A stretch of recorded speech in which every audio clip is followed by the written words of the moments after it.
even with Jacinda Ardern and even with the horrible trolls, I've gone, this is teaching me something to dig deep and find something in me I didn't know I had, which is dignity.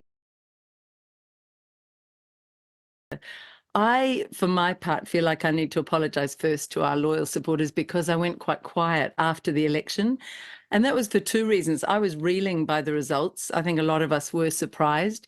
And to tell the supporters the absolute truth, as we do, I was wondering if the results were accurate, and we were wondering what we do to test whether they were accurate.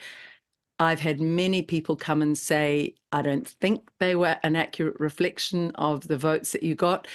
But Logan, you say what our little inner crew of candidates, we all decided to bravely box on towards the next election, didn't we, after that last election?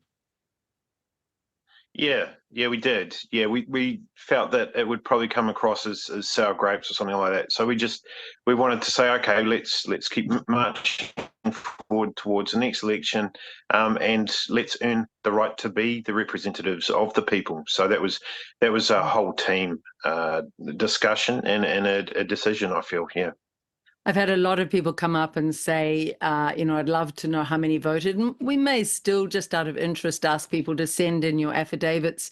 We didn't do it before the election because that could have been counted as election interference.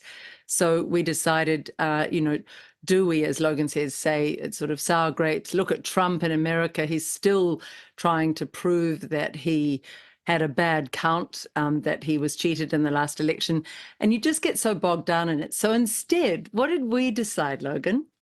So I was cutting wood with my drop saw, and it's quite a large unit. And what happened was the guard failed, the blade guard failed, and as I was cutting the wood, basically it jammed, and it chucked my hand up into the drop saw, and it cut three of my fingers to the bone, and luckily bounced off my tungsten wedding ring. Otherwise, I would have lost all four fingers.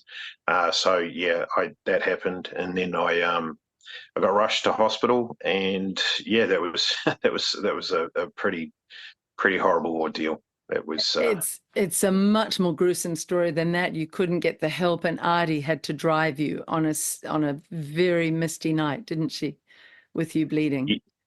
So they had missed all four blocks, one in my shoulder and three in my arms. They'd missed all those blocks. We then had to drive over to Christchurch from Greymouth, which is about 3 hours drive. And so the fog came in, and just as we were coming down to the other end, and we had to go through the mountains. That was the beginning of what was pretty horrific. The story gets worse from there.